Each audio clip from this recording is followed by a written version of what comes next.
Peoples party के chairman Bilawal Bhutto Zardari ने धमकी दी है कि स्पीकर कौमी असेंबली असद कैसर ने पीर के रोज तहरीक अदम एतमाद पेश ना की तो हम ऐवान से नहीं उठेंगे। देखते हैं फिर ये ओआईसी कॉन्फ्रेंस कैसे करते हैं। तफसीलात के मुताबिक पाकिस्तान डेमोक्रेटिक मूवमेंट ने पीर 21 मार्च को तहरीक अदम एतमाद पेश ना होने की सूरत में ऐवान में धरना देने का ऐलान कर दिया है। इजलास के बाद मीडिया से गुफ्तगू में बिलावल भुट्टो जरदारी का कहना था कि स्पीकर असद कैसर ने गैर जमहूरी सोच अपनाई तो हम ऐवान से नहीं उठेंगे। हम वहाँ इसी फ्लोर पर बैठे रहेंगे जब तक हमारा हक नहीं दिया जाता। फिर देखते हैं आप ओआईसी की कॉन्फ्रेंस कैसे करते हैं। ऑपोजिशन लीडर शहबाज शरीफ ने भी बिलावल के ऐलान की तायद की और ऐवान में धरने का ऐलान किया।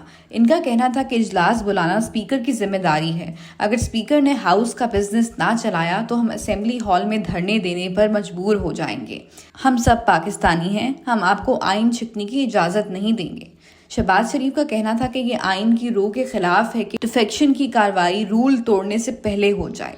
सदारती ऑर्डिनेंस की कोई गुंजाइश नहीं। ये साजिश पकाने की कोशिश कर रहे हैं कि तशद्दुद से वोट का हक इस्तेमाल ना करने दें। लेकिन पाकिस्तान के अवाम और कौम को मुबारकबाद देता हूँ कि इमरान खान अक्सरियत खो चुके हैं। ये पाकिस्तान और पाकिस्तानी कौम की जीत है। जियो न्यूज़ के मुताबिक बिलावल भुट्टो जरदारी का मजीद कहना था कि वज़ीर आज़म इमरान खान चाहते हैं कि आइनी बहरान पैदा हो और तीसरी कुव्वत को मौका मिले। एक सवाल के जवाब में पीपीपी चेयरमैन का कहना था कि हम इंतज़ार कर रहे थे कि ओआईसी कॉन्फ्रेंस पुरअमन तरीके से गुजरे और सब चाहते हैं ओआईसी कॉन्फ्रेंस हो, मुनासिब तरीके से हो। लिहाजा स्पीकर पार्लियामेंट के इंचार्ज हैं, पीटीआई के कारकुन ना बने।